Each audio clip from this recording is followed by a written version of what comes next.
Ahem. Mic check 1 2 1 2. Mic check 1 2 1 2. What is up, beautiful people? Happy motherfucking Wednesday. Today, it's the first episode of the Wait a Goddamn Minute podcast, or Wait a Goddamn Minute Live, whatever the fuck you want to call it. What's up, everybody? Turn off this lo-fi stuff. Way too repetitive. We gonna switch on right about now. Hello, beautiful people. How are we doing? Welcome to episode number 1 of the Wait a Goddamn Minute Live podcast. I'm your host, Nelson Kaz Bullock, formerly known and still kind of known as Kaz Cray. First episode was supposed to be yesterday. I overslept, and I kind of came to the conclusion that having to close down at my job and not get home till like 1:30 probably would make doing the podcast on Tuesdays a little harder than just doing it on Wednesdays when I'm off Tuesdays usually. But anyway, here we are. And we're going to get into some topics today. A lot of different topics. We'll talk about Black Monday, have my reaction to that. We'll talk about the national championship game, just kind of recap that as well, where Michigan is your new national champion. We'll talk about the NFL playoffs, do a little preview of that, and I'll also give my predictions. And I also got some words for Stephen A. Smith and Chris Mad Dog Russo regarding Florida State and bowl games. As you guys know, I'm a big FSU fan, so that shouldn't come as a surprise or anything like that. But we gonna get started right motherfucking now. We're just shooting straight from the hip. Y'all know what we're going to talk about first. If you know me, and I know it's kind of blurred in the background, if you guys can see this old-ass pennant, y'all know what we're talking about first. We are talking about the Tennessee Titans making the decision to fire Mike Vrabel after 6 years as the Titans coach. Now, how did I find out about Vrabel getting fired? Where was I at? So, I'm in the FGFL Discord, just reading the conversation, and, I'm not really involved with the conversation, but, I kind of had opinions on it, so I was going to type something up. So this kid who's in the Discord was just like, just kind of breaking the tension. It was like, not like necessarily negative conversation, but, people kind of going back and forth and whatnot. So he kind of just awkwardly broke the tension, I guess. So I say what's up to the dude. I'm not even in the conversation before that. All of a sudden, he just casually says, "Oh, I saw the Titans fired Mike Vrabel," and I'm just like, "What is this kid talking about?" So I go on Twitter, and lo and behold, Mike Vrabel is fired by the Titans. Now, that was a very weird way to find out about that, but it's I've had worse as far as that goes. But as I stated, without giving too much information, I wasn't happy about it. I still am not happy about the decision at all. Mike Vrabel's record, I got to look it up real quick. See, we still working on stuff. I don't have my notes on me, so I got to use my phone a little bit, but it's all good. Mike Vrabel in 6 seasons took the team to the playoffs 3 times, took them to an AFC championship game, won Coach of the Year not even 3 years ago, and had the Titans, with all the injuries that they had a couple of years ago, had them in the 1 seed.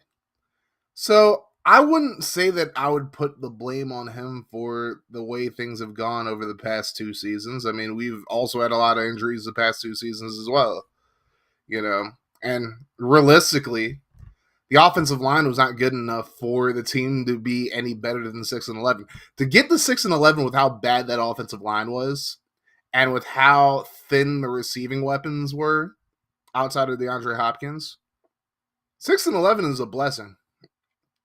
Is it unacceptable? Yes. But at the same time, what did you really expect? That's my thing. It's like Amy Adams Strunk was talking to Mike Keith, and she was basically saying it was unacceptable that we finished 6-11. What did you expect with the roster build? You know, you got Rand Carthon in his first year, and he's like trying to pick up the pieces that John Robinson left everywhere. With like AJ Brown getting traded, with us having no cap space whatsoever, with all the guys we got rid of and whatnot. I mean, I don't understand how you can put all of that on Vrabel. Could Vrabel coach better? Sure. Could he be better with the media? Sure. But this is a mistake. I'm sorry. Like, I feel like the good with Vrabel really outweighs the bad. Like, obviously this year, like the talent just really wasn't there. If we're being completely honest, you think about it. He decides to start Mike Vrabel at quarterback. And I'm not Mike Vrabel. Ryan Tannehill at quarterback. Like, he starts Ryan Tannehill at quarterback to start the season. Doesn't even really give Levis like a fair shake because Levis like had all these injuries. Doesn't really give Malik Willis a fair shake if we're being honest either. I mean, Willis got to play in the Ravens game. After that, he's just like, fuck, we're going to Levis. And Levis balled out his first game, of course, sure. And I believe in Levis. But, if last year was any indication, Tannehill just didn't really have it anymore. And with the O-line playing how it did, with Tannehill being older, not being as athletic, he ran pretty well against the Jags on Sunday, but I mean, for the most part, these past 2 seasons, Tannehill hadn't been as mobile, really. I don't know. He also had like a leg injury last year, so maybe he was still like feeling the effects of that this year. Because I think he hurt his ankle again this year, if I remember correctly. I might be wrong about that, but that might have been like the injury he got against Baltimore, if I remember. But I mean, you had an aging Derrick Henry behind a really bad offensive line. We have a promising young rookie running back now heading into his second year in Tajay Spears, especially with all the people sitting here talking about how, oh my god, Spears has no ACL in one of his knees. He played very fucking well. Statistically, you're not going to see it, but Then at receiver, we had D Hop, who everybody was saying was washed. By far our best receiver on the team. He got over 1,000 yards. Started off really slowly, but again, that's partially because Tannehill was just washed at this point, and the O-line just wasn't helping matters either in the run game or the passing game. I mean, and then besides that, you had Nick Westbrook-Ikine, who was a good third option as a wide receiver, but that's about all he is. He can be a good number 2 as well. Like, he's clutch on third downs. Westbrook-Ikine is not a bad receiver by any means. Like, he deserves to be on an NFL roster. Whether or not he's on the Titans next year is beyond me, but I'd like to see him back on like a small contract, like not too much money, but if he goes somewhere else and ends up being a number 2, he'll be a solid, not great, not good number 2, but he'll be solid though. And then Treylon Burks still hasn't arrived yet. He still stays getting hurt, which isn't necessarily his fault, or it might be, I don't know, to be honest with you. But the bottom line is the best ability is availability, and Treylon Burks has not been available enough. Then you had Kyle Phillips coming off an injury last year. He showed flashes in like the first few games he played last year. This year he showed flashes as well, but he's not what the team needs him to be, I don't feel like. Although I will say that's just another thing where it's like injury. It's not ability. He has the ability 100%, but he just has to stay healthy as well. And then Chris Moore was solid. I mean, when he got on the field, Chris Moore was pretty solid. And then at tight end, Chigakonkwo was an absolute bust. He just kept dropping passes. He had his good moments. He had a touchdown against the Jags, actually off the Henry throw. But he just isn't what we need him to be either. I mean, he's still young. He's going into his 3rd year now. But Chig has to be better next year. And then the O-line was just a hot mess. I don't think there were many good parts of the O-line. Peter Skoronsky, it was his rookie year, so I'm not going to give him too much shit. Fucking Andre Dillard. I mean, we thought Dennis Daly was bad. Andre Dillard was worse than Dennis Daly, and that's crazy. And then Jalen Duncan did what he could, but it's like he didn't really get enough reps throughout the season, I would say. So he kind of just got thrown into the fire at left tackle. Dylan Radins wasn't much better than Dillard, but he was better. Aaron Brewer, I mean, we definitely miss Ben Jones. I'll put it that way. We definitely miss Ben Jones. And then Daniel Brunskill, when he was healthy, was actually probably our best offensive lineman as a whole. He played pretty well at right guard. And then a right tackle.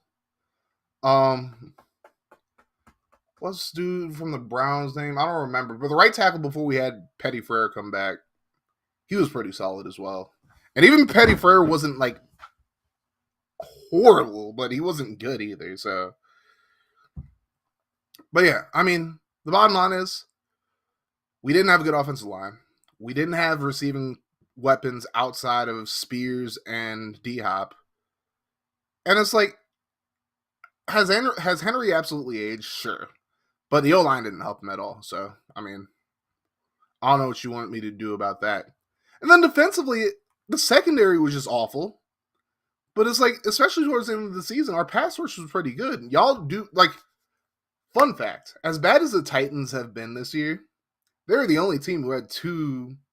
They might not be the only team anymore, but going into week 18, they were the only team in the league with two pass rushers who had more or 10 or more sacks. I think Landry had like 12, and then Danico Autry had like 10. Or it might be the other way around. But Harold Landry's back. Danico Autry's old as hell, but I hope he comes back next year because he was by far our most consistent defensive player. And yeah. Linebacker, Azeez Al-Shaair had his hits and misses, but he was overall solid, and I'd like to see him come back. Jack Gibbons, he's a good tackler, but he's just a liability in coverage. And I hope I'm rooting for Dr. Gibby. I don't know if he'll come back next year, but it's like, I was rooting for him. And then Jeffrey Simmons obviously got hurt towards the end of the year, didn't finish the season. Tierra Tart was hurt at different times in the year. Outside of Landry, like our edge rushers weren't particularly great. And then in the secondary, I mean, I don't think any of them really played all that well. Sean Murphy-Bunting was like the best corner we had, and I hope he comes back next year, but you know. And then McCreary, he's in his second year. I think he'll be better next year. Christian Fulton got to go though. I'm pretty much over Christian Fulton just not being available. And like this year, he was like putrid. I'd like to see what Caleb Farley does next year. I'm actually like very much rooting for him. Obviously, if you guys didn't hear the story, he missed all of the season due to an injury. And like at the end of the preseason, his father sadly passed away in like a house explosion or fire or whatever. So again, prayers out to Caleb Farley. I hope he comes back next year and balls the fuck out because, you know, he's a good guy. He's had a rough go of it for sure, but you know, I hope that he ends up coming back and balling next year.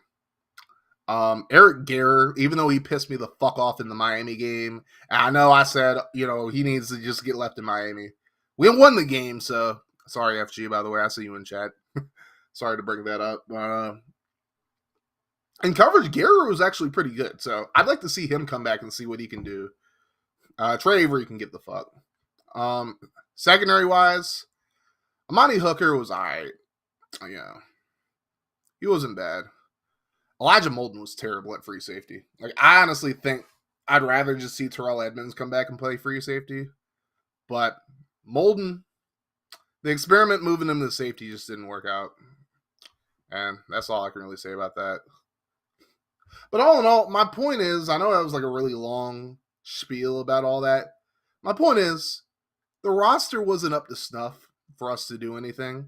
I thought the Titans would win the division just based off of, not expecting the Jags to like repeat their success from last year, expecting the Colts to have a down year, and then expecting the Texans to like still kind of struggle. Like I didn't think CJ Stroud would play as well as he did in his rookie year. He played well this year. So good on him. I've been critical of him when he was at Ohio State. Like his senior year, he changed my mind. But overall, Stroud played really well, and the Texans just look like a brand new team under D'Amico Ryans, which, going back to Vrabel getting fired, if the expectation is that the Titans should hire an offensive-minded head coach, that doesn't always work, for one. And two, defensive-minded head coaches don't always fail in the league either. And throughout history, maybe I don't really know the statistics on like offensive head coaches versus defensive head coaches, but just because you're a defensive minded head coach doesn't mean you're doomed to fail. If you get a good offensive coordinator like a Bobby Slowick in Houston, then you can hire somebody like a D'Amico Ryans as a head coach. So this idea that we should only go after like Ben Johnson or Todd Monken, I feel like is a very ignorant way to look at things. I think we should hire a defensive head coach, possibly, and then get a really good offensive coordinator somewhere. Now, it's hard to really like find those guys, I guess, but I don't think that the Titans need to be locked in getting a defensive or an offensive-minded coach. That's all I'm saying. But going back to Vrabel, I think firing Mike Vrabel was a very, very overly emotional response to a couple of bad seasons where the Titans have just had bad injury luck. So, I mean, again, he's going to get hired as a head coach somewhere. It might not be New England. Maybe he goes to Washington. If the Raiders decide that they don't want to hire Antonio Pierce for God knows what reason, maybe he goes there. He can go to the Chargers. Mike Vrabel is going to be a commodity in this coaching carousel this year. Somebody's going to hire Mike Vrabel, and they're going to thrive off of him because he just has great energy. He knows the game, and he's a player's coach. So at the end of the fucking day, like, I think firing Mike Vrabel was, honestly, I almost want to say it's as bad as trading AJ Brown, but it was just, I don't know. I'm still trying to wrap my mind around it. It's still like, I don't know. I mean, I trust Amy Adams Strunk. Rand Carthon hasn't violated any trust yet either, so we'll see what happens. But goddamn, this was a bad decision in my opinion, and this might be something that Tennessee just regrets for years to come. But hopefully that isn't the case. I'm a Titans fan first. It's like I'm not gonna stop rooting for the team because they fired Vrabel. I didn't stop rooting for the team when AJ Brown got traded. I'm not gonna stop rooting for the team now. So that's how I look at it. Let me know what you guys think in the chat. I'm gonna say what's good to everybody real quick. Rainbow was good. Franchise Gaming was good. I got Mike IRL was good, fam. I'll see you in here. Let's see. Spectre was good. Chris was good. KD was good. Spectre was good. I already said Spectre. Anyways, Casual was good. As Guardian. Well, I announced the rebrand a while ago, bro. Titans probably fucked up. I agree. Come root for the Chris, why would I do something like that? Why? I ain't rooting for the Commanders. What's up, Eagles? I think what gets me is the fact that they didn't even kick tires on trading him, considering he'd be a come out. So Amy Adams Strunk's explanation / excuse, whatever the fuck you want to call it, was that it would have taken too long and that she didn't want to risk missing out on other coaches. But it's like, you could have traded him after conference championship week or after the divisional round, where most of the coaches that are going to be like looked at, they're going to be available at that point for the most part. And if we're being honest, most of the coaches that go to the conference championship game they're still gonna they're still gonna be looking for like head coaching jobs at the same time. So it's like, come on. I saw what she said. Yeah, like I can't really say that like I feel any better about it after watching her interview and then watching Rain Carthon's interview, because it's like a lot of contradictory shit. It's like where if everybody's on board, then why fucking fire Vrabel? Like if Vrabel and Carthon are good, they have the same vision for how the team should be ran. Why the fuck are you firing Vrabel then? I'm not saying Carthon should have been fired, but you know, you didn't see what Rain said. I mean, it was similar to what Miss Amy said in a lot of ways, but you know, he also like clarified that him and Vrabel didn't have like the beef that everybody said that they had or whatever. But I don't know. I'm just I wasn't. I don't know. I wasn't impressed with either one, but Carthon's was kind of just like basic run of the mill shit, where it's like you already know that he's not gonna like say anything too crazy about Vrabel. It was just kind of like one of those cookie cutter situations where he was just saying, "Oh, this, that, and the third." But yeah, I appreciate you guys for listening to that segment. Listen to me bitch about Vrabel getting fired. We're going to talk about some of the other firings real quick as well. Obviously, we all saw Ron Rivera getting fired by the Commanders. I mean, we saw that from. I mean, if you didn't see that happening, I mean, it had been talked about so much. It was absolutely going to happen, especially with them getting smoked by Dallas in the last week. And on that note, I don't know that him beating Dallas would have saved his job, but it's like him getting smoked like that in his last game certainly did not help matters. Who could Washington go after? I think they should definitely be in the Vrabel hunt. I think they're. I don't think it's a surefire thing that he's going to the Patriots, especially because nobody's even said anything about Belichick getting fired yet or not. I mean, people have said it, but it's like people from the Patriots organization have not really talked about Vrabel getting fired yet. So, not Vrabel, Belichick getting fired. My apologies. So until that happens, we can't really talk too much about that, but we'll see what happens. As far as Derrick Henry, real quick, I wouldn't be shocked if he stays for one more year, but it's like I don't think he will. I don't think he should. As a fan, I would love to see him come back, but as somebody who wants Derrick Henry to win a championship, I don't see that happening with Tennessee, especially after Vrabel getting fired. If Vrabel would have stayed, then I think the chances of him coming back would have been a little higher. But now that he's gone, I don't think he's staying. But yeah, it was a mainly quiet Black Monday because Rivera got fired, Arthur Smith, of course, got fired. You know, 3 straight 7-10 seasons in Atlanta. Yeah, I ain't gonna fly. I will say also, real quick, touching on the Jameis Winston situation, you know, and Arthur Smith just like getting angry. I saw Shannon Sharp say that he would cut Jameis Winston today, and I think that's a huge overreaction. And obviously, Shannon Sharp is a Hall of Fame NFL player, so it's like I guess he would know more than me, but I'm allowed to have my opinion. And I think he's a little off target with his take on it because, as Jameis said, and with everybody else, like Jimmy Graham has confirmed it, other players confirmed it on the team. It was a team decision. And if anything, like I feel like that shows that Dennis Allen lost the locker room for the Saints. So, um, at the end of the day, Dennis Allen should probably be fired because you know if they are just that rebellious or they're just like, oh, you want to give Jamal Williams a touchdown this year? Fuck it, we're gonna give him one at the 1 yard line. They basically just said "fuck you" to their coach. So I kind of get the argument that maybe Jameis should be cut because he did overstep a boundary, but it wasn't just Jameis.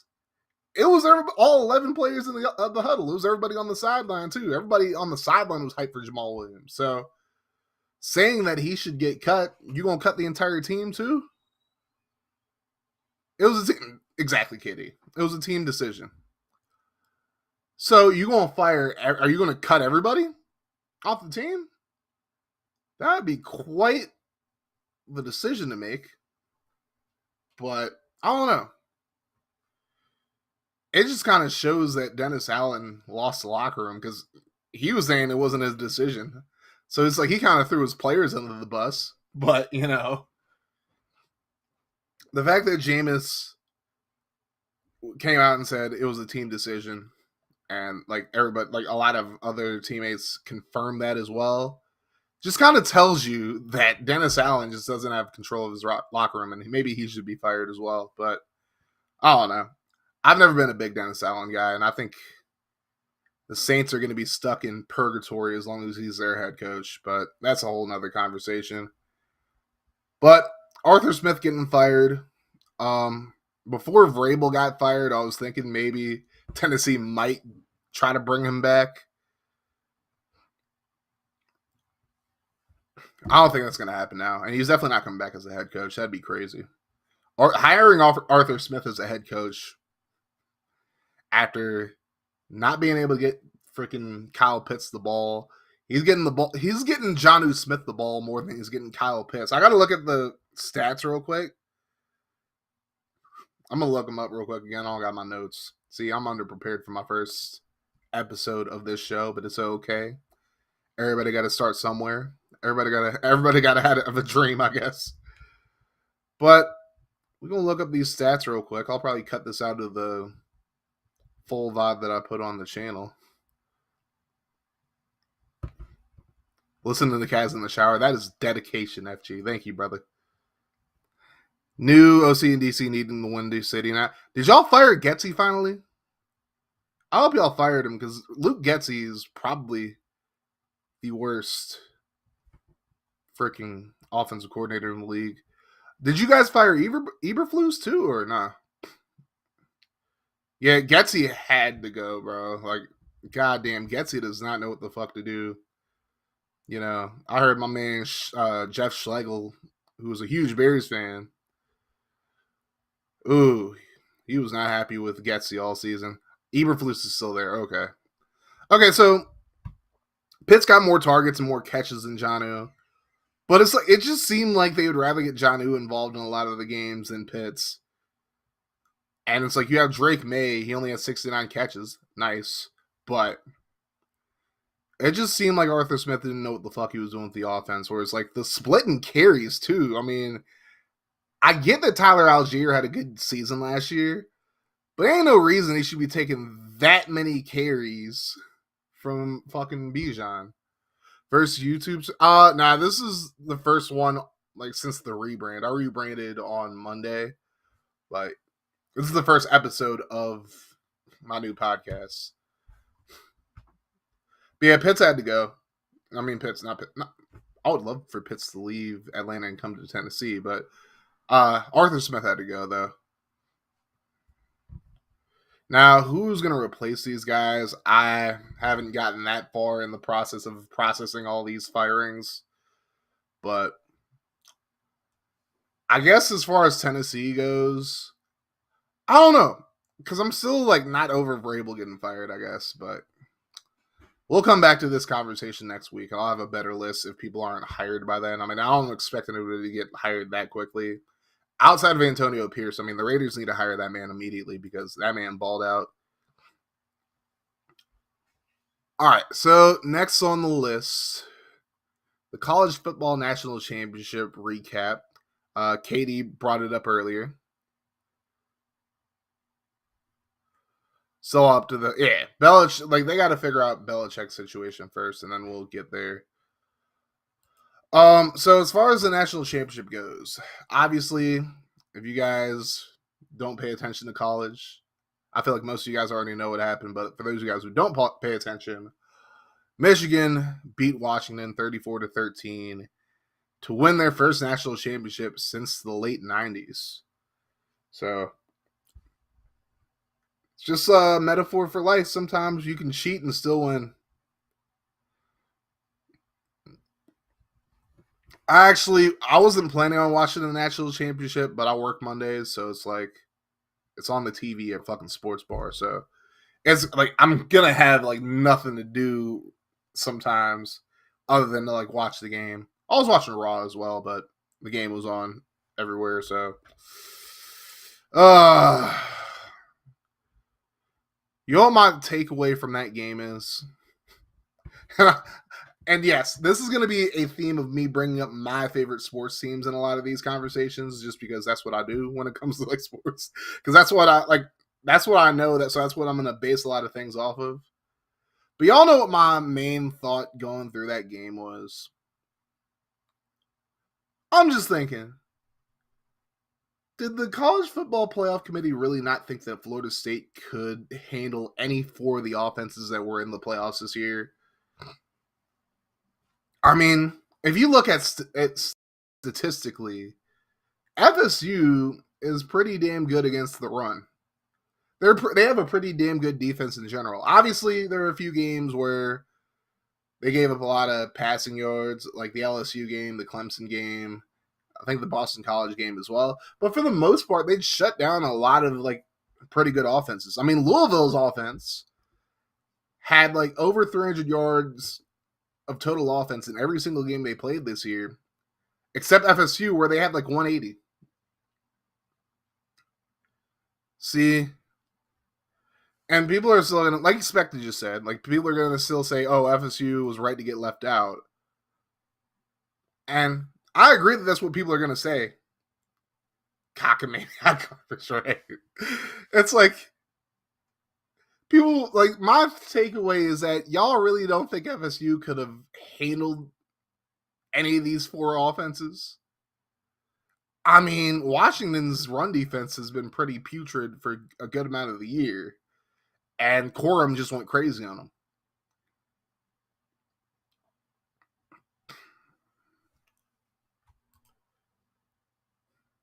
Yeah, it was cockamamie,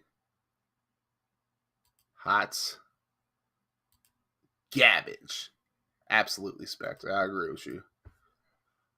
But yeah, I mean, I didn't really I don't really feel like FSU wouldn't be able to hang with any of these four teams, even with Rodemaker. Even with Rodemaker at quarterback, FSU would have had all their guys. And it's like, you don't think they would have stopped him?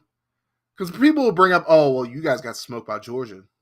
We also had like 9 of our defensive starters and 9 of our offensive starters not playing in that game. So it's a bad argument. But hey, anyways. I mean, congratulations, Michigan, I guess. I mean, again, I guess sometimes cheaters do prosper, but I don't really feel like FSU couldn't have beaten any of these four teams. I feel like they would have hung with all of them. I'm not saying they would have won all 4 games, like against any of those 4, but you can't tell me they wouldn't have had a shot at this point. After watching all 3 games, you can't tell me that FSU's defense at full strength, which they would have been at if they would have got in, couldn't stop any of these offenses. They'd all be very low scoring games, most likely, but come on now. 18 players missing at least. Yep. Well, I think the total was 29 with transfers, injuries, and just opting out for the draft. Colorado, Michigan next year. I don't know. It's going to take Colorado a couple more years to like get themselves situated. I feel like Dion got him in the right. Like Dion got him on the way. Like people, we're gonna talk about Colorado real quick because people are doing all these gotchas talking about, oh, I told you, Coach Prime was gonna be overrated in Colorado. It was his first year. I think they won like 1 game the year before. So it's like, yeah, like obviously he's not gonna like win like straight off the bat. Like, yeah, he beat TCU. You know, people can shit on that all they want. TCU went to the national championship the year before. And it's like they still had a good amount of their starters come back. So it's like him beating TCU is kind of a big deal considering how bad Colorado was the year before. But, you know, everybody going to take shots at Dion. I mean, FSU fans know everybody going to take shots at Dion whenever they get a chance. But I think Coach Prime got him in the right position. It's going to take them a little bit, especially they're going back to the Big 12. So I don't know if they'll contend right away, but I think they got a shot at making the playoff. I mean, they're getting most of the good players back, so we'll see what happens. But I think they're in good hands. Yeah, my takeaway from the national championship game is FSU probably could have beaten either one of those teams. Talking about the game more in particular, so I've been wrong about my fair share of like NFL draft prospect quarterbacks. I was dead fucking wrong on Andrew Luck. Uh, that's something like I was like a big RG3 supporter back then, so I'm just like I feel like RG3 is gonna have a better career. And if he didn't tear his ACL, he didn't tear his knee up, maybe that could have been the case. But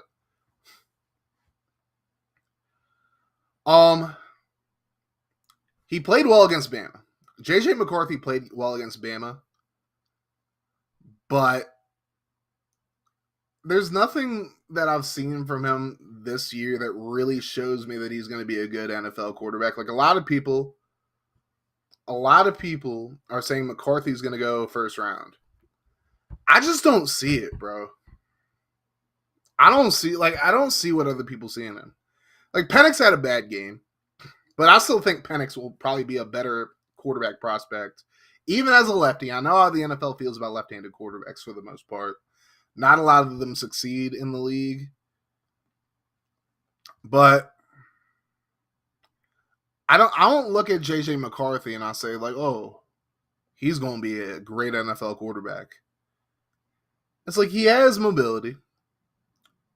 He does what the offense needs him to do, but it's like honestly, like I don't see it with him. And like, I see more NFL quality like I see more NFL qualities in like Bo Nix and like Drake May and Quinn Ewers than I see Adam McCarthy. McCarthy is kind of like just one of those quarterbacks who you're going to have manage a game. He's not going to win you a lot of games. I mean, I feel like he won him the Bama game. I'll give him that. And that's against Bama, so that's a big deal. But I haven't seen that consistently enough for him to say, hey, he's going to be a great NFL quarterback. He could prove me wrong. I've been wrong about other quarterbacks. I was dead wrong about Andrew Luck. But we'll see. As far as other quarterbacks go, I'm getting a couple of questions. So McCarthy had to nail the entire draft process for that to be possible. I agree. And you never know, like, if he goes, like, second round, if it's, like, a situation like with Will Levis and he sits behind a guy for, like, half a year, maybe in the right situation he'll play well, but I don't know. There are not many good QBs on it. I mean, they're projecting a lot of first rounders, including McCarthy. Like, I mean, obviously Caleb Williams and Drake May are, like, the two everybody's talking about. Jaden Daniels also. If Ewers ends up declaring, maybe he'll be up there too. I've heard some late first, early second action about Bo Nix. McCarthy is obviously being talked about. I think before he broke his leg, Jordan Travis was getting like second and third round looks. But yeah, I mean, it's a deeper quarterback class than like we've had in like past years, I would say. McCarthy's great at handing the ball off. Yeah, I mean, Blake Corum's a dog. I think Jaden Daniels has the tools to be a good quarterback. He just has to put it together. I think he has the tools. Brody Blair asks, is the LSU 2019 the best college football team all time? It pains me to say this. They couldn't hold a candle to that Miami team back in the day with like Sean Taylor and them. Ed Reed, all those dogs they had on that defense. Every year there's going to be at least 4 first-round QBs. There's rarely 4 first-round talent QBs in the same draft. Very rarely. I mean, last year, like this past year, Levis could have gone first round. I don't think anybody would have been too mad about that. So it's like they had 4 of them last year with Stroud, Bryce Young, and Anthony Richardson. So they had 3 first rounders, and they had Levis go like early second round. So it doesn't happen very often. This happened a little bit the past few years. I don't think Joe Burrow, if he was in that era, would survive.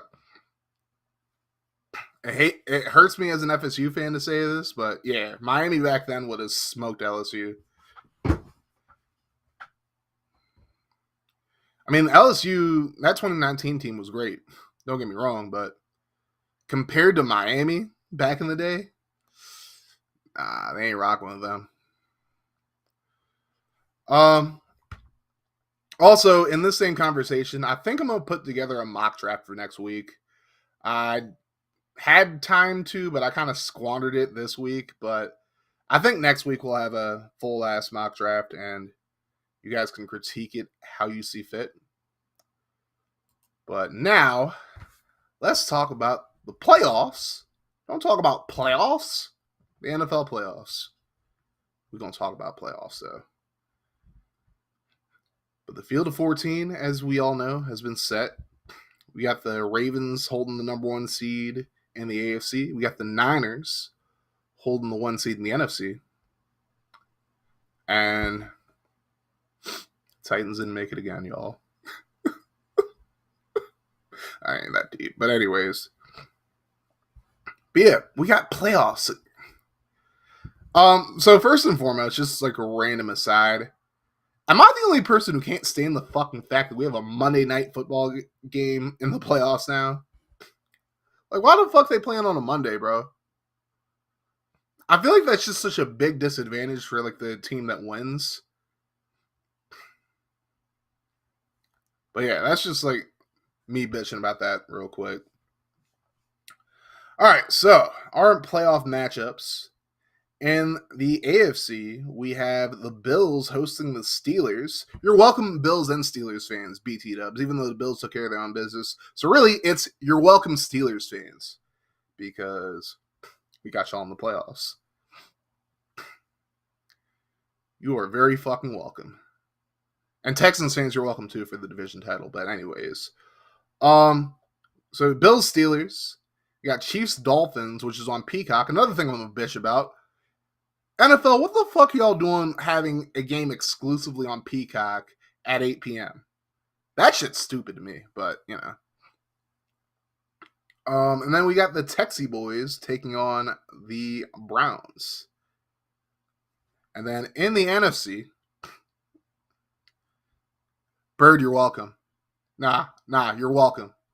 I wouldn't have gotten in the playoffs if it wasn't for us. So you're welcome.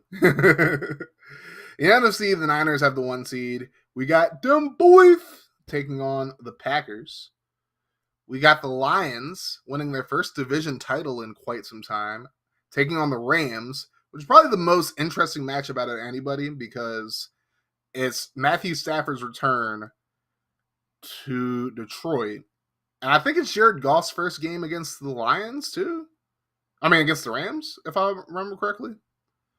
And then we got the Eagles versus the Bucks. Mike, I think Monday night is Philly versus Tampa. I think so. I gotta look that up real quick. Yeah, Philly versus Tampa is on Monday. Again, I think having a Monday night playoff game is stupid.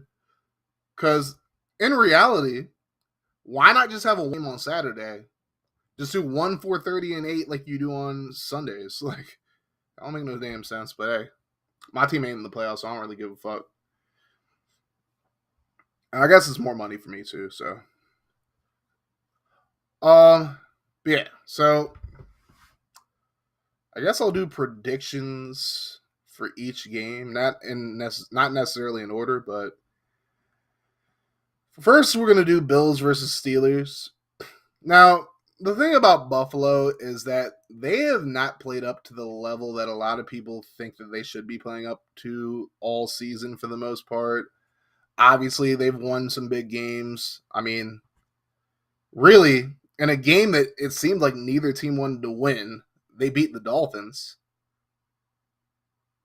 So, and then they took care of business against the Cowboys. They beat the Chiefs, But then they also have losses to the Broncos, the Bengals, the Patriots, the Jags. So a lot of the losses to teams that didn't even make the playoffs. And of course, they lost at the beginning of the season to the Jets. But, if they play up to the level like they did against like the Raiders, the Commies, and the Cowboys, I think the Bills are going to be tough to stop. But it's like, we just haven't seen that team consistently enough for me to say that they're going to make a big playoff run and get to the Super Bowl. I do think they'll beat Pittsburgh just because it's Mason Rudolph at quarterback. I know he played well against the Bengals. I know he played well against the Seahawks. And he did enough to win against the Ravens backups last week, but it's just one of those things where the Steelers probably should just be happy they're there. Like, I just don't really trust them, especially with TJ Watt being out. I don't think they're going to be able to get as much pressure on Josh Allen as they'd want to. And I think they'll do a solid job of stopping the run, but I think Josh Allen will do enough to beat the Steelers. He'll probably have some turnovers in there because it's Josh Allen, but I think he'll do enough to get the W against Pittsburgh. So I got the Bills moving on. Chiefs versus Dolphins. It's hard to trust either one of these teams, honestly, because Miami has so much fucking talent offensively. They have so much talent defensively. But it's just like, it just seems like they just fall short in like a lot of important games. And also, they lost to the fucking Titans. So it's like, I don't know how much trust I can put in Miami. I mean, if they play like they did the past 2 weeks, it ain't going to look good for them against Kansas City. And also, the Chiefs, I'm pretty sure. No, they didn't even play this. Oh, no. Yeah, the Chiefs won the game in Germany 21-14. So we'll see. I think it comes down to Tua. I think if Tua plays well, they get protection for him, and he's able to get the ball to Tyreek and let him get his revenge on Kansas City. I think Miami got a shot at winning this. But it's hard to bet against Patrick Mahomes. Y'all already know. It's hard to bet against Mahomes and say that Mahomes is going to lose. But it's a toss-up. It's really a toss-up. It really depends on what version of Kansas City's offense comes out as well. But I think it'll be a high-scoring game. I think I'm going to go with Miami in the upset. I don't trust either team. And I just feel like the Chiefs are going to have guys drop passes up the worst opportunities and whatnot. I feel like they're going to have like a big drop towards the end of the game. It'll be a close one. It'll be a high-scoring one, but I think Miami will find a way to win and get back to Buffalo. And then in the final game in the AFC, we got the Texans taking on the Browns. And again, I talked about CJ Stroud earlier. I mean, the season that he has had, he's not only going to win Offensive Rookie, although I don't know, because Puka Nacua might end up winning Offensive Rookie of the Year, but Stroud absolutely deserves to be in the MVP conversation, though. I don't think he'll win it. I think Lamar's going to win it, and Lamar should win it. But Stroud played well enough in order to get into the conversation, in my opinion. And then you have the reinvigorated Joe Flacco for the Browns. And the Browns beat the Texans a couple of weeks ago by a couple of scores. But I believe Stroud was out, if I remember correctly. Yeah, Davis Mills was playing. So they didn't have Stroud for that game. Amari Cooper went crazy on them. So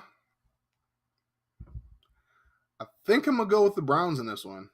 Now, and it's no Titans bias against the Texans or anything like that. It's just, I don't believe the Texans will be able to slow down Cooper. I think Cooper will go crazy on them, and I think defensively the Browns will do enough to get the win. So I have Baltimore, Buffalo, Cleveland, and Miami moving on to the next round. So it would be Bills, Browns, and Ravens, Dolphins. And we'll go to the NFC. Obviously, the Niners have the 1 seed, so they're not playing this week. We're going to go with Dallas versus Green Bay. And I know Cowboys have not had a whole lot of luck against the Packers in the playoffs recently, or just against them in general. Aaron Rodgers ain't on the Packers no more. And I don't know how much trust I really have in Jordan Love. I mean, they did enough to get to the playoffs, yeah. But it's like that 7th seed was just so up for grabs. And it's like the Packers kind of just backdoored in thanks to the Bears just not being good. Sorry, Spec. But I'm going to go with the Cowboys. I'm going to go with them boys. I think this is going to be one of those playoff games where Dak just randomly goes crazy. I think the Packers are just such a liability in a lot of ways. Like, I mean, first and foremost, offensively, I don't think they'll do enough against this Cowboys defense in order to even come close to winning this game. I could be wrong, but if I had to pick one game where I think it's going to be a blowout, it might be this game. I think Dallas just like completely outmatches Green Bay in a lot of ways. And again, maybe Green Bay will prove me wrong, but I don't think so. So I'm going to get Dallas into the second round. Detroit versus the Rams. This is a hard game to pick.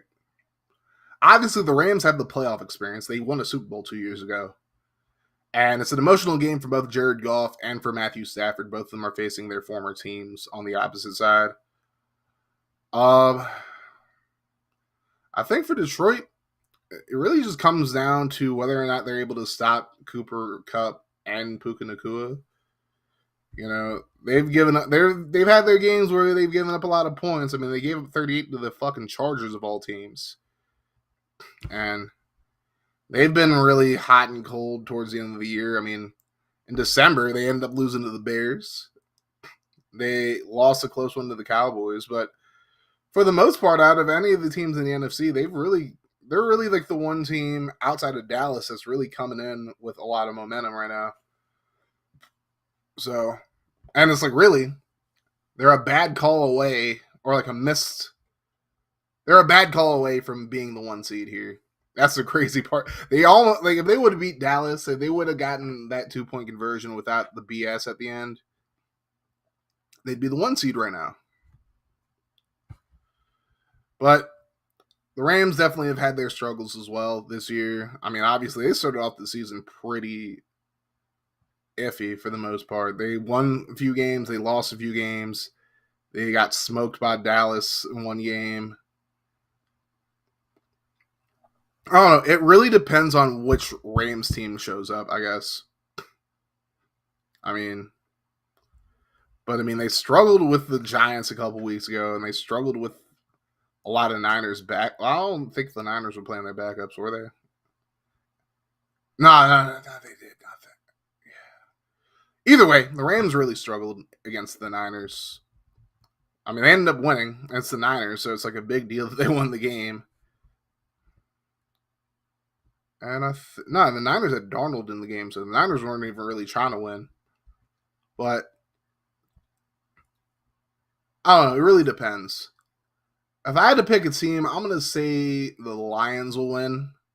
Just because I feel like they'll find a way. They'll just find a way. Like Dan Campbell, I wish like if he were to leave the Lions, I'd want him in Tennessee because he just gives off Vrabel vibes. And so this is like the hardest game to pick for me because I could see it going either way. But I'm going to go with the Lions. It'll be a close game, but I think Detroit will find a way to win this one.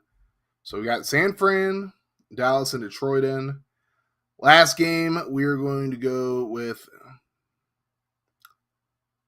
I think I'm going to go. This is another hard game to pick. And it's a hard game to pick because I don't know what's up with A.J. Brown. I don't know if he's going to be playing this week or not. Obviously, he hurt his knee against the Giants. And was it a non-contact injury?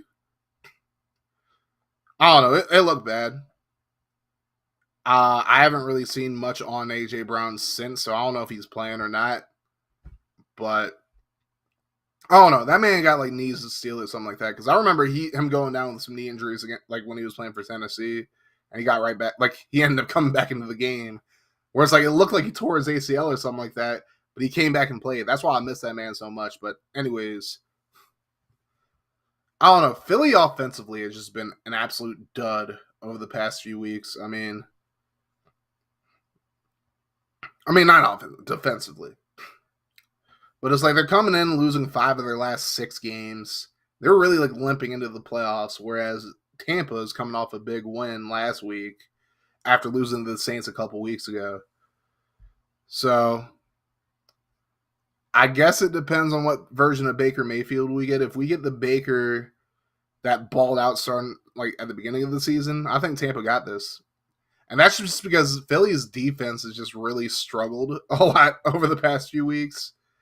And it doesn't seem like those struggles are going to stop anytime soon. So I'm going to go with Tampa. And I feel like it is kind of an upset because you would think that Philly coming off of a Super Bowl appearance would be able to match up with Tampa a little bit better, but I don't know. I don't trust Philly right now. So I'm gonna go with the Bucks. So in the NFC, we got the Niners versus Tampa. We got them boys against the Cardiac Cats, the real Cardiac Cats, because the Panthers ain't shit. The Lions. So again, going over my picks one more time. I got Buffalo over Pitt, Miami over Kansas City, Cleveland over Houston in the AFC. And I got Dallas over Green Bay, Detroit over Los Angeles, and the Bucks over the Eagles. Let me know what you guys think in the chat. Let me know what your predictions are. I could be wrong. I'm not willing to bet on. I'm definitely not willing to bet on a lot of these games. Like these are just predictions straight up. Um, but yeah,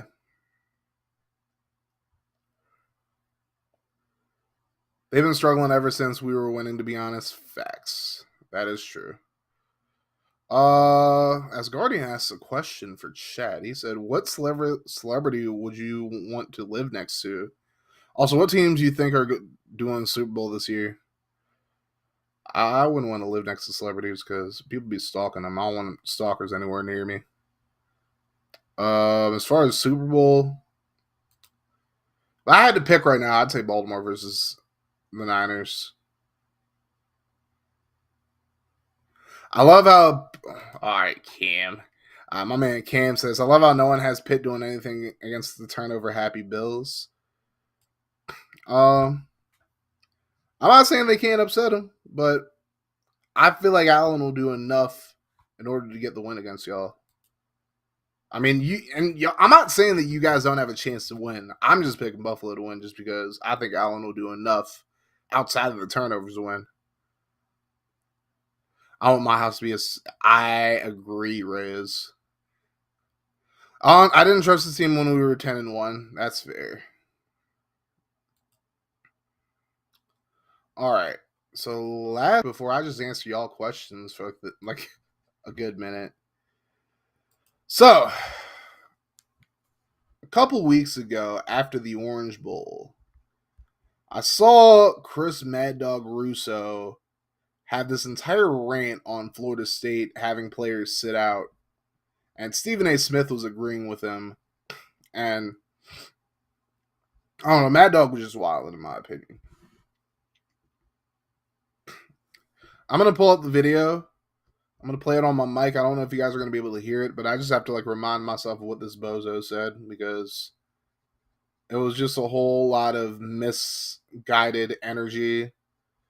I feel like the energy was just like directed at the wrong people.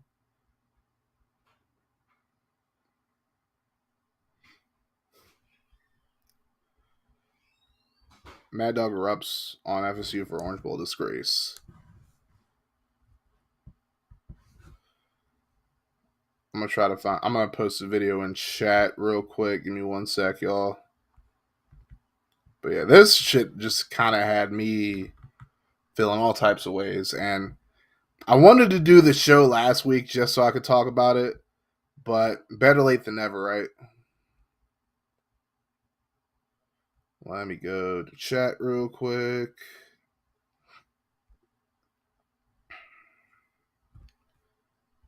I should post on YouTube as well. I don't know if the restream bot is working on YouTube, though. Let me know if you guys see it on YouTube. But this man had a lot of energy for FSU.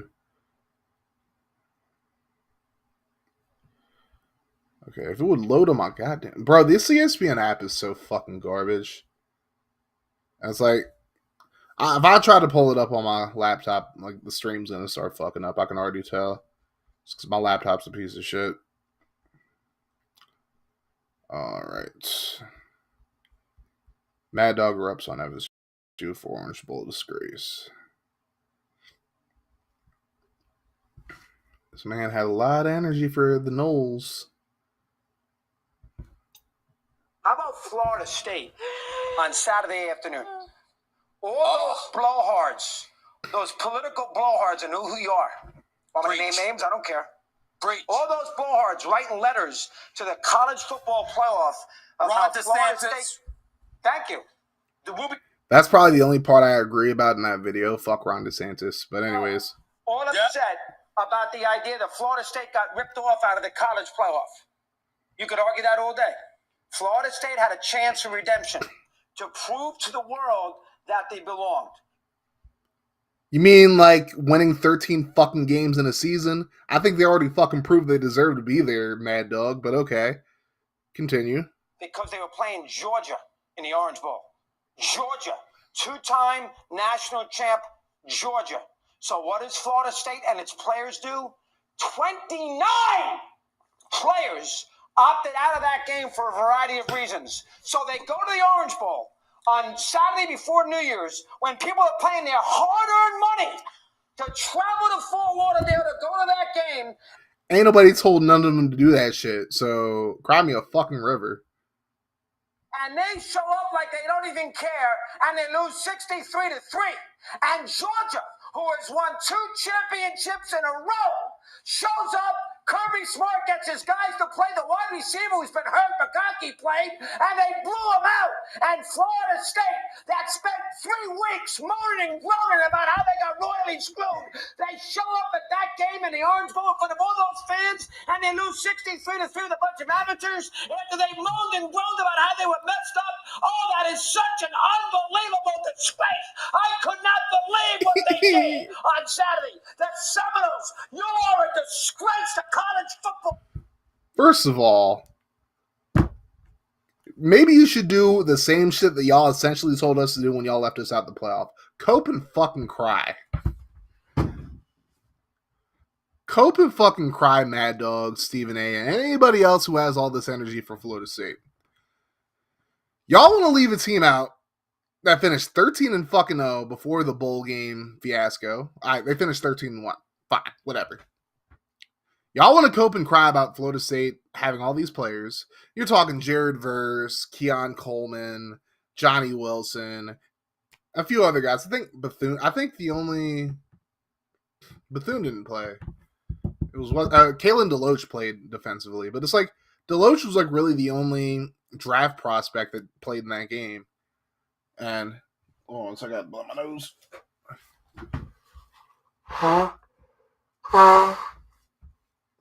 My apologies. But it's like, y'all got all this energy for all these FSU guys for sitting out the game, knowing damn well that a lot of them are going to be draft prospects. I mean, Jared Verse is like getting top 10 talk right now. Keon Coleman's getting first round talk right now. Johnny Wilson, if he has a good combine, I'm sure he can get up first 2 rounds. A lot of other good players on this defense who are sitting out so they can get ready for the draft. This is the culture y'all created. I'm sorry. This is the culture you guys created. And I'm not saying like just Mad Dog or Steven. It's the culture a lot of people have created where it's just like, there's no benefit in playing in the bowl game if you're not playing for a national championship. But now it's an issue that Florida State is having all these guys sit out. And it's not like Mike Norvell just told these guys, oh, you absolutely should sit out of this game. If he did, why wouldn't they? Especially after what happened to Matt Corral a couple of years ago. What benefit is there for draft prospects to play in these bowl games? I think the anger that y'all have towards Florida State is misguided, and I think you should guide that at the CFP for one, for leaving an undefeated Florida State out. Because Mad Dog's sitting here, oh, they have a chance to prove on a national stage against Georgia. If they would have beat Georgia, if they had all hands on deck and they beat Georgia, would that have gotten them into the playoff? No. So what the fuck are we talking about here? But it's like you want to get mad at these athletes for sitting out of this game, which is essentially a meaningless game. Like, yeah, Georgia put up 60 points. Bravo, they won the Orange Bowl. Bravo. Good for them. They beat a fucking scout team, essentially. And that's no shade to my Georgia fans out there. But it's like, y'all want to say it's a disgrace to college football as if Florida State's the first fucking team to have all these players sit out. Like, every fucking year we have players who are going to be draft selections sit out. Y'all don't have that energy for them. Y'all have that energy because FSU fans have been just tweeting the shit out of y'all, just saying y'all are fucking stupid for what you're saying about FSU. So now y'all want to have all this smoke for Florida State as an organization or as a school. I mean, the real issue is, and Danny Cannell has talked about this, bowl games don't mean shit to nobody no more. Like, if you have a chance to get drafted first round or get drafted at all, what the fuck's the point of going out and playing in a meaningless game, essentially, and risk yourself to get hurt? You know, I don't like it. I don't like it that all these players sit out, but I'm not going to get mad at them for sitting out if they have a chance to get drafted and they're trying to stay healthy. So, sitting here calling Florida State a disgrace, I mean, Mad Dog's anger is directed at the wrong people. If you're going to be mad at anybody, be mad at the NCAA.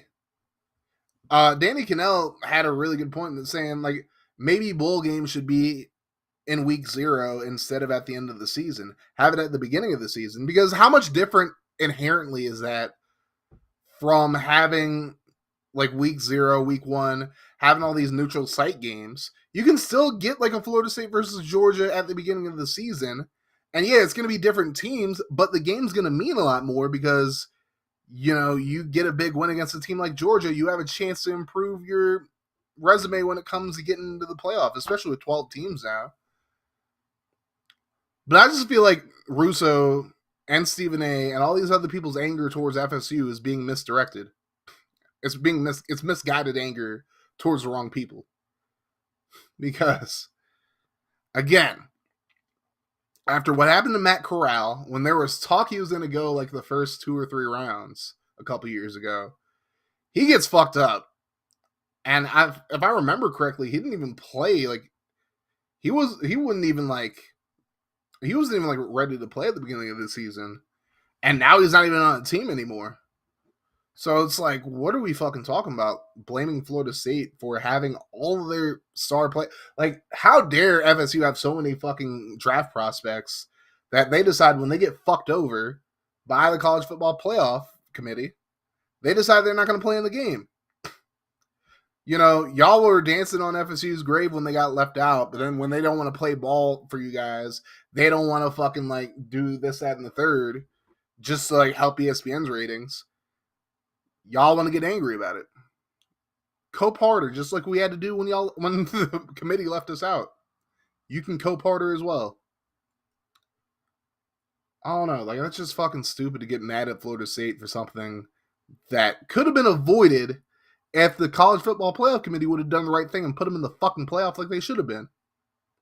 But nope, we had to get Bama in there. Nope. Alabama has to be in there. We have to get an SEC champion there. Like, y'all mad at the wrong people. Straight up. Y'all are mad at the wrong people.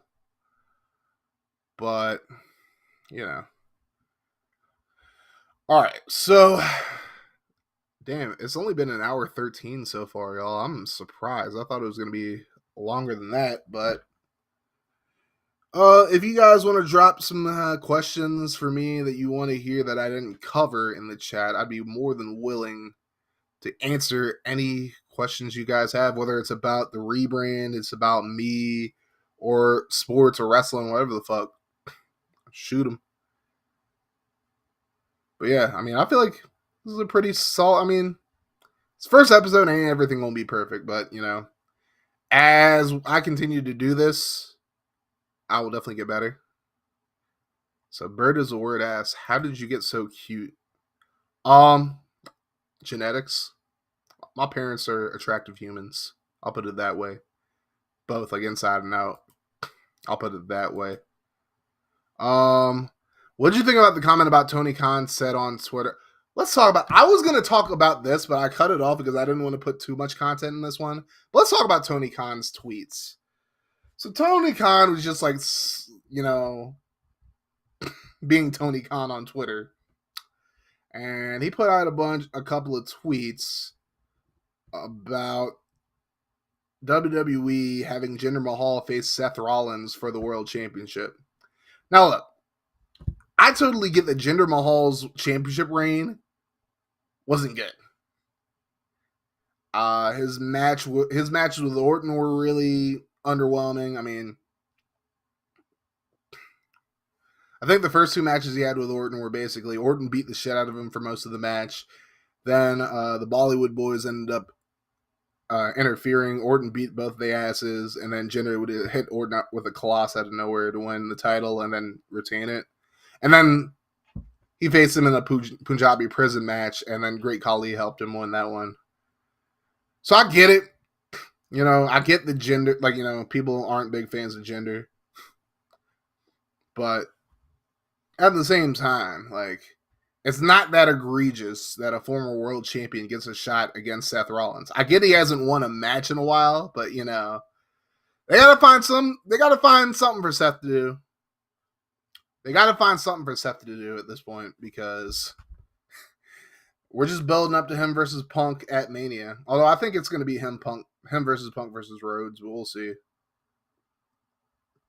But yeah, they had an NXT Championship match way back in the day, so it's a callback to that. But Tony Khan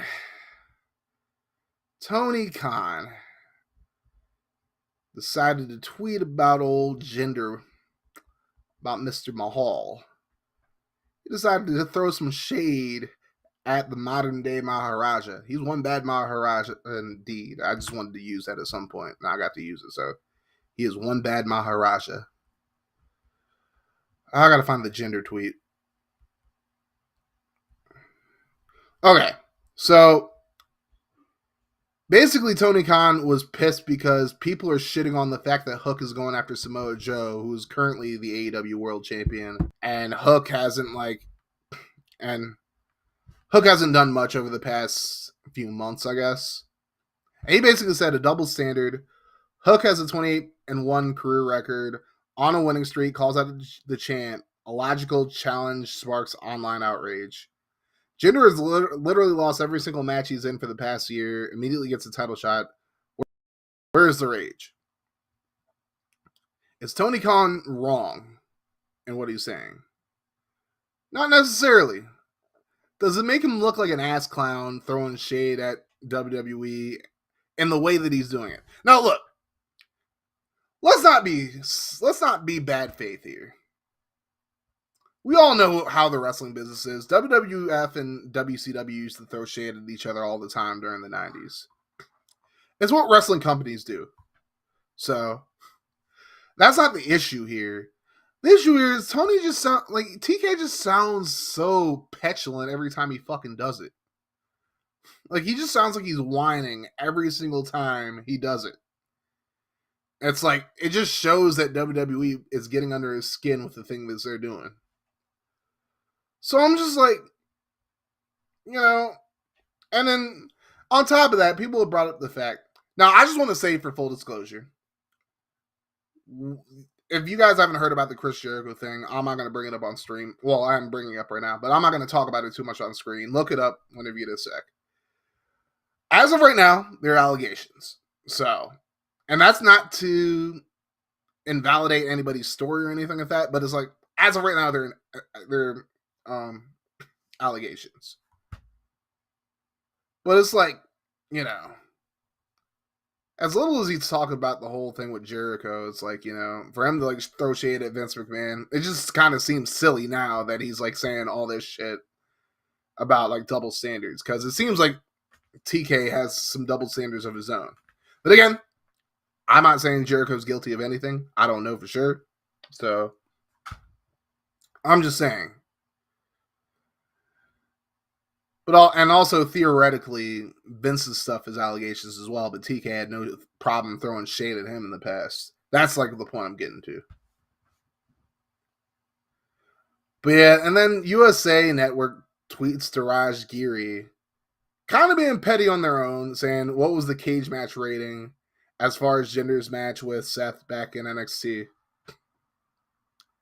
And TK tweets, a moral victory for USA is one win more than the world title challenger Jinder Mahal has had in the past 364 days, because it's been literally a full year since he won a match. You really put AEW in our place getting Jinder Mahal in a big match on your TV show. Do it more often. I don't think Jinder being in a match is like throwing shade at AEW in any way. Like, it just feels like TK is just like taking a random ass shot out of nowhere just because Jinder's getting a title shot. Because like he's getting mad at all these like, Cheeto dusted finger wrestling fans getting mad at him. Like, I do think in some ways TK gets way more hate than he deserves. But on the flip side, it's because he acts like this anytime he gets hate that I don't feel all that bad for him. I mean, he got to learn how to like handle the internet a little bit better if he's going to keep running his ship. If he's going to keep a Twitter account, he's got to do a better job of just not letting people get under his skin like this. Because clearly it gets under his skin because he's tweeting about it.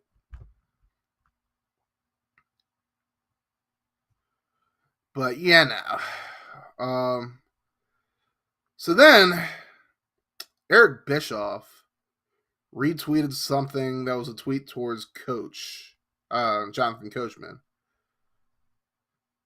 So first Coach says, we also used to get amused at fans who counted wins like wrestlers earned them. Hell, if Vince wanted, I could have been world champion, but the storyline didn't support it. It's about story clearly, not wins in a predetermined space. Thought a boss would understand that, which is a very good point from Jonathan Coachman. It's like, it's the wrestling business. Nobody really gives a fuck about wins or losses, so it's like an excellent point there. And then somebody tweeted at Coach, Tony forgets that he literally gave Abaddon a title shot after being off AEW TV for over a year. The same exact situation as Jinder. I will say that's a little bad faith because they came back at I'm pretty sure Abaddon won a fatal 4-way to get the match against Shida back in October. So that's why it's a little bad faith, but And then Eric Bischoff is just like, hey, Tony, is this true or is it a bot? And then Tony Khan says, no, Eric, not true at all. Abaddon returned to AEW, and then they won a fatal 4-way on TNT against other great wrestlers during a title shot, which is completely different than someone going a full year losing every match they're in and getting a title shot without a single win. Reading would be your friend, Eric. So he's being a petty, like, Bischoff's just asking an honest question. And TK is just being a child towards him as well. Also, I'm not big on Abaddon being weaponized against Jinder. I mean, I do think TK has really underutilized them in the first place, but that's just me as a wrestling fan talking. But anyways, I think what it comes down to is TK has to stop reacting to people on Twitter. Same thing with the Elite. Same thing with anybody else in the company. You gotta stop being fucking reactive to every single fucking thing. And I know, I react to certain things on Twitter. Usually I'm just having fun. I don't think it's the case with TK.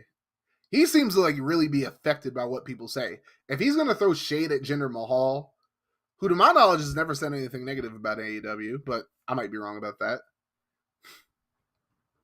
But you just gotta stop being so goddamn reactive every fucking time somebody says something negative about something he's doing. If he's confident, like, if you're confident in the way you're booking your show, it shouldn't matter what nobody on the internet says. People are not going to like AEW. It's fine. People don't like WWE. That's fine. You don't have to like every single wrestling company. It's totally fine. Book your shows how you want to. There are going to be fans that enjoy it. There are going to be fans who don't like it. I mean, as much as we bitched about WWE's booking over the past however many years, you know, it was Vince McMahon's prerogative to book his shows the way he wanted to book them. And Vince never reacted on the internet the way TK does, which obviously, 30 plus year age difference, obviously really showing right there. TK just got to stop tweeting, bro. He's got to get somebody else to like handle social media for him, because the way he seems to handle it just ain't productive in any type of way. And I know a lot of people are gonna hype him up, like, "Yeah, TK, you showed him." Yeah, as the boss and the owner of a wrestling company, and it just ain't a good look. Like, it's okay to take shots at your competition. Obviously, it happens all the time in wrestling. And nobody was really bitching when Seth Rollins and Will Ospreay were going back and forth. No one was really bitching when Tama Tonga and Roman Reigns were going back and forth. But at the end of the day, like, you got to stop tweeting as if this shit is affecting you. Like, if you're going to tweet about shit, like, stop tweeting about it in a way that makes it seem like it's getting under your skin. And that's what TK does every single time something like this happens. So, just stop, bro. See, and I'm not saying this out of hatred for Tony Khan. Yeah, his family owns the Jaguars. Cool. I don't have any hatred for him, but it's just not a good look. That's all I'm saying. All right, let's answer some more questions. So Eagle says, "Here's the thing: it couldn't have worked out if you would have said, oh, maybe it's because I was doing meditation. That's why I have a muscular body, and that's why I will have a championship material." Yeah, you're talking about the gender. Yeah. All right, so Bird asks, who would I like to see replace Vrabel? Honestly, Bobby Slowick. I know everybody, like, after Vrabel, everybody's like, let's not hire a Texans coach again. I mean, the way he got that offense looking, though, I think Slowick definitely deserves the look. We could go Todd Monken. We could go Raheem Morris. There are a lot of coaches we could go after, but again, I'm gonna have to look over things, and then I'll have a better answer next week. RL Raiden says TK should make sure his house is clean before taking looking at others. I agree. Okay, what has Hook done to get a title shot? You just let him get a title shot after beating nothing. Hook is 28-1. I think his only loss is to Jack Perry. So I think Hook has built up over the past couple of years. So I think he's getting fed to Joe a little too early. Like, I don't expect him to beat Samoa Joe for the title, but I would like to see a little bit more build up. But again, that's just like my opinion. Bischoff does hate on TK a lot in this. I get it, but it's like the way you react to shit, as like the owner of a company, definitely doesn't reflect well. The way he does, at least. What's up, Beast? How's it going, bro? Hook just has it from the outside looking. I agree. I love Hook. I just think it's a little too soon for him to get a world title shot, because it's going to be Joe's first defense, I believe. And I don't want to see him lose. That's all. Even if he has a good showing, I don't want to see him lose. And it's like, I don't expect him to beat Joe. If he does, that'd be some crazy shit, just making Samoa Joe a transitional champion, but we'll see. I'm chilling, Obese. I'm chilling. Just finishing up. Yeah, feel free to leave any other questions down below. I'll try to find some from earlier that I didn't answer.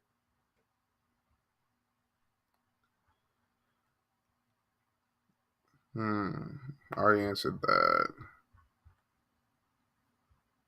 Yeah, Hook absolutely has it. Well, I'll give you guys a couple more minutes to answer questions. I don't really have like a set end time. Hey, yo, name change. Who's this guy? I don't know, Outcast. I don't know. What's good, fam? How you doing? But yeah, I'll give you guys a couple more minutes to answer questions. I don't really have like a set end time for the stream. Um, stay with me, Poppy. I gotta end soon, brother. Franchise. I gotta prepare for the performance tonight. Oh yeah, by the way, y'all, go follow FG. Go drop a follow for my man Franchise Gaming real quick. We got the FGF bowl. Oh, we got the FGFL bowl tonight. We got my man Crack taking on Alpo for the FGFL championship this year. And we have a certain somebody who's performing for the first time in like 6 years. So something else. I'm sure you talked about it already, but who do you want as the Titans coach? I'm kind of gonna look over it this week, and I'll have a better answer next week if they don't hire anybody by then. It's always interesting, pimps. It's still always interesting. Beast says I'm so close to being a Ravens fan. Nah, don't be switching up with the Bears now. Don't be switching up on them now. Yeah, the shout out tools fucked up, Beast. I guess because I'm streaming directly off of Restream, but I'll get Streamlab set up at some point.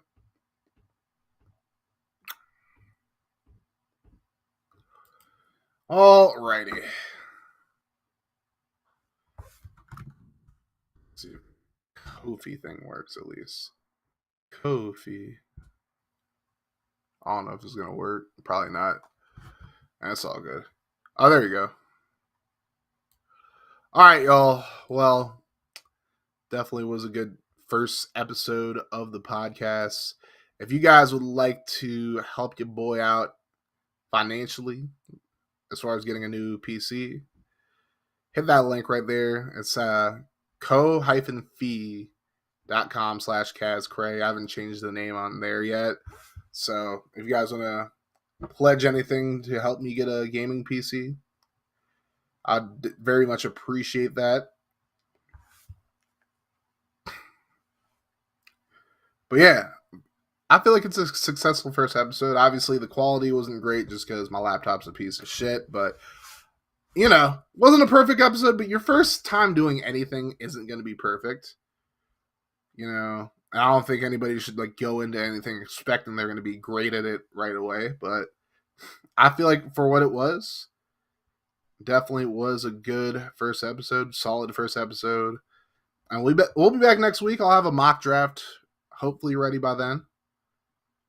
And yeah. Thank you guys so much for watching. We're going to find somebody to raid on Twitch real quick. Is there any non-baby... Oh, okay. Not even any baby backs are streaming, so... Not that I was going to raid a baby back anyways, but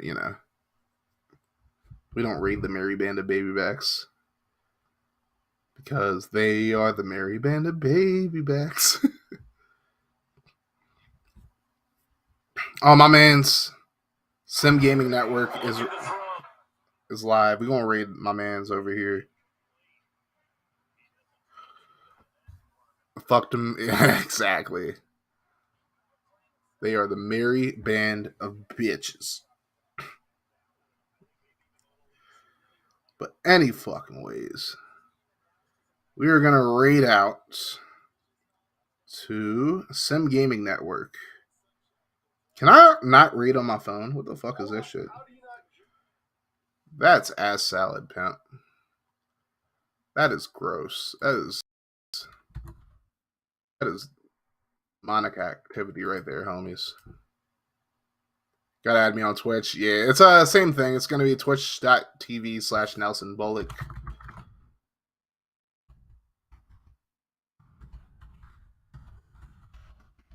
Yeah, SGN, I believe, is... I think he's still labbing on some sliders and whatnot. He actually put out a new slider set for Madden recently that I've been playing with, and it's actually getting me some realistic gameplay, so hopefully you guys give him a look. But yeah, we're going to raid out to him. And I will be back probably next week. I don't think I'm going to stream much until I get a new PC. Lord knows when that's going to happen, if I'm being completely honest. But thank you to everybody who either watched the whole stream or watched part of the stream. Or if you're watching this on VOD, I appreciate you as well. Thank you guys so much for showing your boys some love. We're going to raid out to the homie Sim Gaming Network. I'll see you guys. When I see you, make sure you guys go sub to me on YouTube. Make sure you guys follow me on all of my platforms and whatnot. And I'll see you guys soon. Thank you so much. Y'all have a great rest of your day. Like I always say, no matter what happens, keep that mofo rolling. I love y'all 3,000. I'm out 5,000. Stay hard out there, y'all. And deuces.